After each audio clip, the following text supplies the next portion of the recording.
What's going on, you guys? Slim here at the YBM first ever case tournament, first IRL event here in Southern California in well over a year, and we are here with the first place undefeated player. What is your name, sir? Pavle Medvidovic. And none of you are going to get that right. And what did you play to win this tournament? I played Zombie World Eldlich.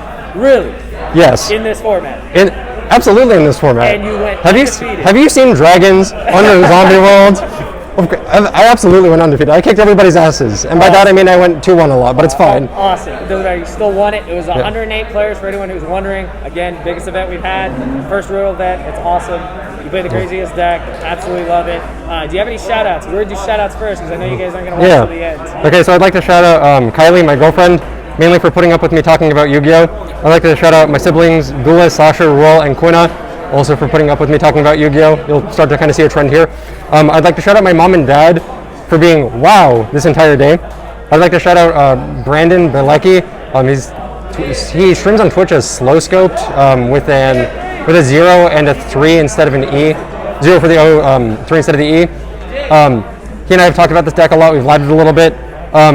He's on the core I know him through the core TCG remote duel server. There's also a guy Mukin on the core TCG remote duel server.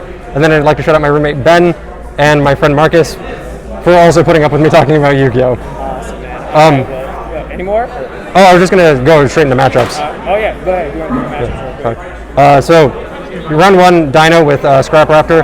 That was 2-1. Game 1, he made me go first. That was a bad idea for him. Game 2, I thought he still, he'd said in lightning storms or something, making me go first. He went first, so that didn't end too well for me. Game 2, Pure Zoo. I believe that was my only 2-0 of the day. This was able to outgrind him with the Eldlich stuff. Game 3, Zoo Lich. That went to, there was a pretty tense 2-1. Game 4, Dragon Link. Dragon Link was also a 2-0, my bad. Game 5, Drytron. Game 6, Drytron. And then Game 7 was actually PK Fire, which I was pretty surprised about. So I believe that guy also topped. So he absolutely got second. His deck was crazy. Awesome. All right, well, further ado, let's see what you played. All right, so since it's Zombie Eldlich, you have kind of your zombie cards and you have your Eldlich cards. So I run 1 Doom King Baylor Drock. In normal zombie builds, you run 2 of this. I think that's bricky because I already have the Eldliches, so I only run the 1. And they're kind of substitutes for each other in the sense that if your opponent only has 1 called by the grave, so they'll either call by your Eldlich to get your entire engine offline, or they'll call by this because this card is freaking amazing. When a zombie monster activates its effect, you can either negate that or banish a monster from the field or graveyard. That is non-targeting, does out Dragoon if you bait the negate. So after that, 2 Banshee. So Banshee gets you Zombie World at any point, just quick effect banish. Zombie World is kind of the linchpin of this deck. It's very good against stuff like Dragon, Tri-Zoo, Dino. To a lesser extent Drytron, but a lot of their problems have kind of been fixed by the Diviner and Mu Beta. But if they can't make Mu Beta somehow, they cannot activate their Ritual spell because they need specifically machine monsters on field in their hand. So that's kind of nice. 3 Unizombie. So I run a pretty small zombie package. Unizombie is the best zombie starter, by far, bar none. You can run solitaires and stuff, but you only really want to get to Baylor Drock anyway, so I think Unizombie is fine for that. You can discard stuff from hand for the Eldlich engine and whatnot, and then you can also you can send stuff from deck to graveyard, so it's just a Foolish Burial. 1 Glow Bloom. This is the worst normal summon in the deck. I would consider Banshee better, but it's also spoiler. This gets you, so if Zombie World is on the field and this card is sent to the graveyard, you can banish it and then immediately special summon a level 5 or higher zombie monster. So that's pretty useful. And then if Zombie World isn't on the field, you just add it to hand. So you can go Bloom into Link Karibo, add Eldlich, and then send Eldlich to destroy a back or send a back row. I run 1 Foolish. I realize this is not technically part of the zombie engine, but it's part of the zombie engine and nobody can tell me otherwise. 2 Zombie World. We have 2 Banshee. Banshee can protect Zombie World on fields from targeting and destruction, and we only really need 2. 3 is not necessary. It's not we can still play with just Eldlich, so this is fine. And then this isn't technically part of the zombie engine, but you're running it because you run Zombie World. Super Poly. Drago Necro, Nether Soul Dragon, insane. archetypal super poly targets. Like I run Prank Kids Wet of the Washer, insane. Mud Dragon of the Swamp, insane. So like all the standard super poly targets, and there's also a kind of fun one in the deck. So then on to the Eldlich stuff. That's the zombie stuff. That's 13 cards. Eldlich, 2 Golden Lord. This is the standard ratio. There's no reason not to play 2. Sometimes you want 3, but it's like, why would you brick that much? 3 Eldland, consistency card, very good. So in terms of Eldlixirs, I play, in addition to the 3 Sanguine, which you'll see in a second, I play 2 black and a white. So every Eldlixir can get every zombie card provided that you already have Eldlich on field, and these cards help you play around Ash Blossom. The thing is, if you like lead with a normal summoned Unizombie, they will try to Ash that effect, but if you lead with this, they'll Ash this first, and then you can like resolve Unizombie to dump whatever you want to the graveyard. So I think this helps with the deck's like kind of weakness to Ash Blossom. White Destiny, and sorry, these are also great starters. White Destiny sucks as a starter. If you have like Eldlich in hand, I mean that's probably a bad hand, but White Destiny is searchable, and it does help you get around stuff like Called by the Grave. It's also not ashable, and in the current climate, I think Bell will rise in popularity as people run more Tri-Brigade Zodiac, but in the current climate, this is pretty great because it can get a zombie back from the graveyard. 3 Sanguine. So every Eldlixir can summon from 2 places. So black, it's hand or deck. White is graveyard or hand. And then Sanguine is the best one because it's graveyard or deck. And that's where like most of your recursion is coming from. One of the things that I like to do with this is summon Banshee off of it. If I have Zombie World up and I summon Banshee off of this, that Zombie World is now untargetable and indestructible by card effects. So you need a non-targeting Banish to get rid of it. And the only meta-relevant card that I can think of that non-targeting banishes like spells and traps would be the Shreg, the Ominous Omen, the Tri-Brigade Link 4. But you can't summon that with Zombie World on the field, so it's fine. Yeah, so I like to do that, and then obviously it's just like, it's good for getting literally any monster in the deck. 3 Conk, destroys a card. I run triple Haketo because this is a very grindy deck. I like the Eldlich engine to kind of facilitate grindier games. And if I am just kind of going in blind, I can send the extra Haketo to the graveyard to like get a Sanguine or like get a White Destiny, you know? So it helps with, it kind of helps with consistency and like helps the grind game because you don't necessarily need 3 of these. I mean, you could arguably run 2 of these too, but I don't. And then 1 Golden Land Forever, searchable counter trap. It's very good. Today, I think like 4 or 5 times, honestly. Yeah, no, like it's a. So the thing is, if you're going first and you're going blind, this is one of your best options. If you're going second, but you're like, you know, maybe you're not sure that they're going to make you go second, you still keep this in just because it's nice to have. And if nothing else, you can just pitch it with Eldlich, and it's fodder for that. So that's the Eldlich stuff. This is, I believe, this should be 18 cards. That's 31 cards, and then I have 9 kind of flex spots. So Pot of Prosperity. So I saved up for a minute to buy these, and they are amazing. You do not care about your extra deck very much in this deck.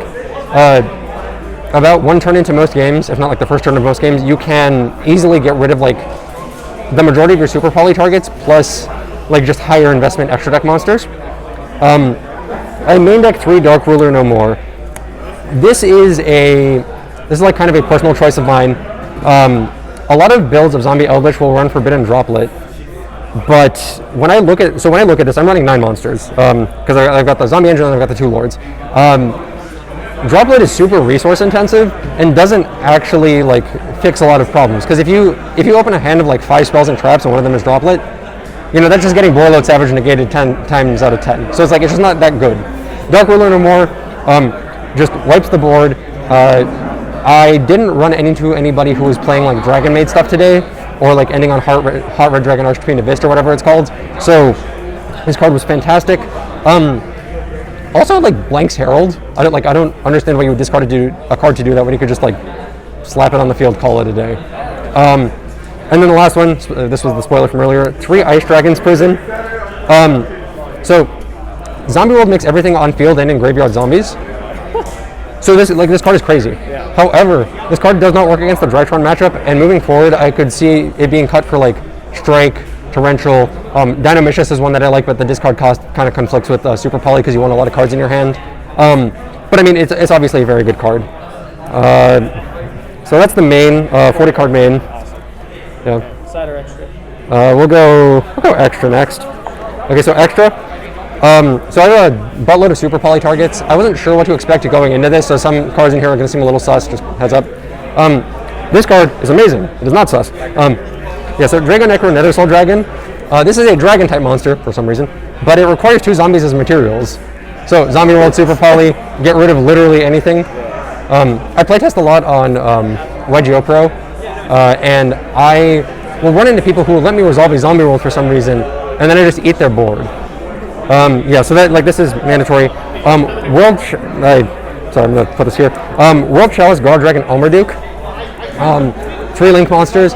I wasn't sure if I'd be running into Leerless, Tri-Brigade, Bird Up, Kit Kat, whatever you want to call it. So I decided to put this in because worst case it was just going to be a Prosperity Banish anyway. It never came up. I would probably cut this. I actually think that the Predaplant that takes 3 darks, I would probably It's called Trip. Yeah. Predaplant Trift Gaming. Yeah, I would probably put that in instead of this. And I'm heavily debating it. Guardian Infusion Dragon, standard. This card outs a pretty good number of boards. Trinket's Weather Washer. So, fun fact, before today, I have done probably 4 to 5 locals. I play a lot online, probably more than I should. I'm literally going to go home and do homework after this, but but I played a locals and I lost to a Trinket's player. It was really debilitating. So, in addition to having outs back row removal for the Pandemonium, I also put this in the extra deck now. Dragos Tapelia. This card is a negate, and it handles Dragoon plus Verte. Card's crazy. Yeah, I really like this. This is a choice that I've kind of had in here for a while. It's not always the best, but you'll find uses for it. You can, if you're playing against Invoked, Mechaba plus Unizombie, or even better, Mechaba plus Bloom into Baylor Drock or something crazy like that. Modragon of the Swamp, just another generic Super Poly target, very good. I go into this one just to kind of out boards. I don't use it for targeting protection or anything. Most of the time it's just kind of a monster. Yeah, so I would consider all of these kind of part of the zombie engine. It's directly related to Super Poly.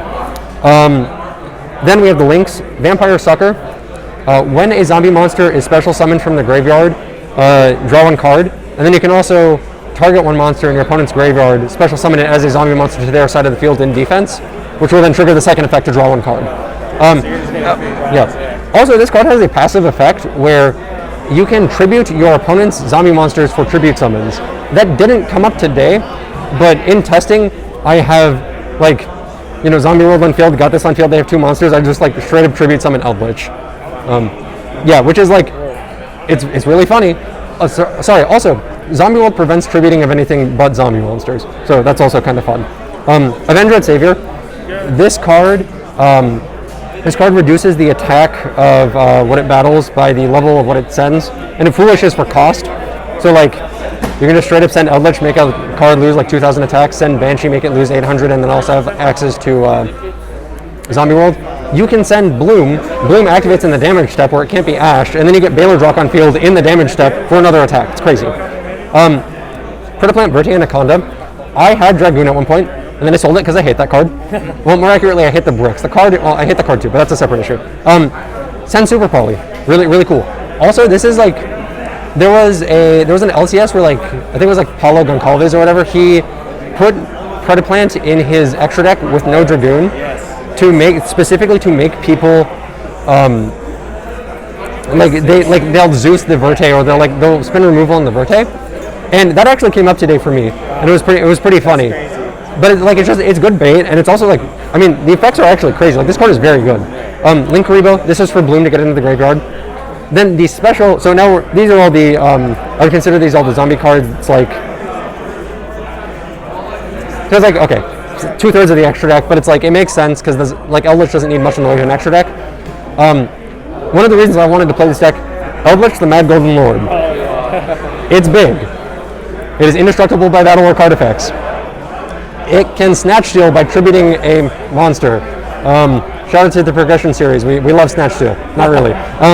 Yeah, so this card is just really cool. It also helps facilitate OTKs.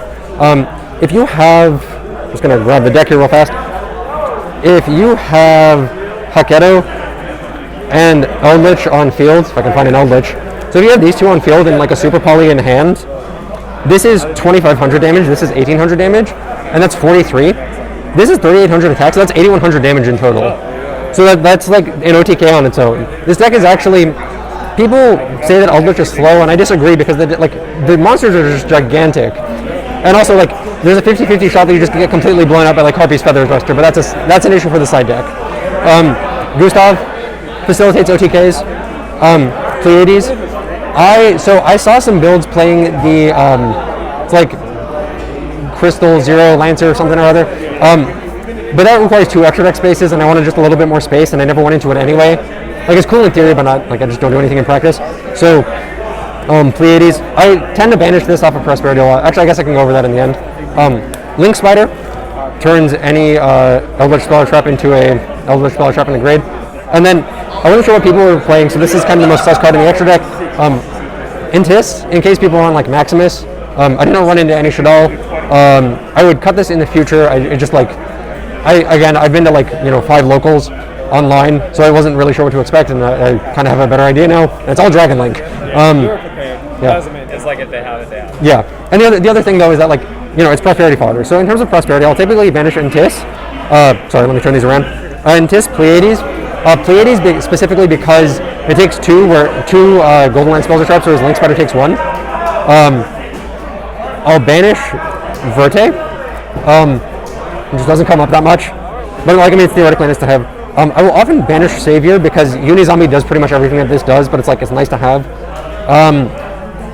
Most matches I'll banish Drago Stapelia, and then because like Starving Venom covers a lot of what that covers, and then I will banish Elmarduke, and then kind of as an honorary mention, if I know I'm not playing Prank Kids, we'll go Weather Washer. Yeah. Okay, so then onto the side. The side is really, really fucking basic. Pardon my French. Feel free to edit that one out. Okay, so 3 Nibiru. This card is a free win against certain decks. So in the last round of Swiss, I played a PK player. I drew this as the 6th card, unfortunately. But I mean, this card is disgusting. Some decks just can't play through it, and that's very good. And you have very easy removal for the token. The only issue that I see with this is that it conflicts with Sanguine, so you gotta be kind of careful with that. Luckily, since I didn't draw it today, it never came up. 3 Droll.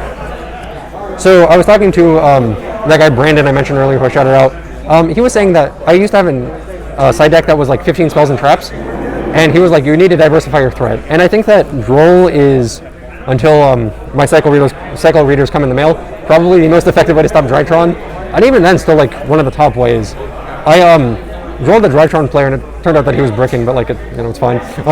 But like this card is incredible, and also it's not Dragon Link now because they add so much to their decks. 3 Cosmic, and then kind of in the same vein, 3 Twin. Shadal has historically been a very hard matchup for me.